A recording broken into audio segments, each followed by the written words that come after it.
ఓం శ్రీమాత్రే నమః. నేటి ఆషాఢశుద్ధ పంచమిని స్కంద పంచమి గాను, ఆషాఢశుద్ధ షష్ఠిని కుమార షష్ఠిగా స్వీకరిస్తూ సుబ్రహ్మణ్య స్వామికి జన్మ వృత్తాంతమునకు నిదర్శనమైనటువంటి యొక్క దివసములు గొప్పవి.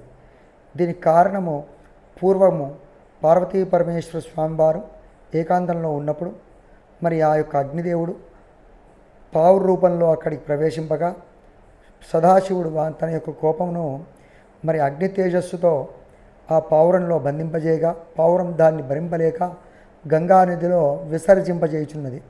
అట్టి సమయంలో షట్ కృతికా దేవతలు అక్కడ స్నానం ఆచరిస్తూ మరి ఆ పావురం విడిచినటువంటి అగ్ని తేజస్సును స్వీకరిస్తూ గర్భం నుంచి ఆ యొక్క అగ్నితాపను భరింపలేక అక్కడే ఉన్నటువంటి చెట్ల పొదల్లో విసర్జింపజేయుచున్నారు.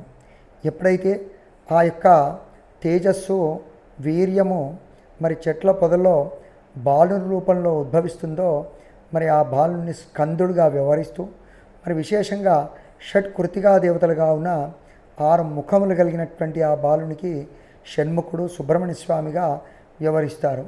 కావున ఇట్టి సుబ్రహ్మణ్య స్వామికి మరి జన్మదినంగా ఉన్నటువంటి 2 దివసములు విశేషంగా జూలై 11 గురువారంను స్కంద పంచమిగాను, జూలై 12 శుక్రవారంను కుమార షష్ఠిగా స్వీకరిస్తూ ఎవరైతే వారి గృహములో స్నానం గావింపబడి కార్తికేయుని ఆరాధన కావచ్చు, శివాలయంలో మరియు గణపతి ఆలయంలో, దుర్గా ఆలయంలో, ఎక్కడైతే అశ్వత్థ వృక్షంలో ఉన్నటువంటి జంట నాగేంద్రులను పంచగవ్య ప్రాశనములతోనూ అనేకమైనటువంటి పంచభక్ష భోజ్యములతోనూ సమస్తమైనటువంటి నవరత్నములతోనూ నాగజాతి సంబంగి పుష్పములతోనూ మరియు విశేషంగా శ్రీ సుబ్రహ్మణ్య స్వామికి ఇష్టమైనటువంటి మొగిలి రేకు దళములంటే మొగిలి పూలతో ఆరాధిస్తారో వారికి నిరంతరము శత్రుపీడలు, రోగపీడలు, మంగళపీడలు నశింపజేయచ్చు.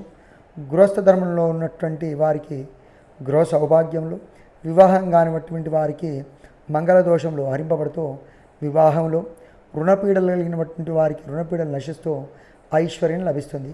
ఇది గొప్పది, సదా ఆచరణీయము.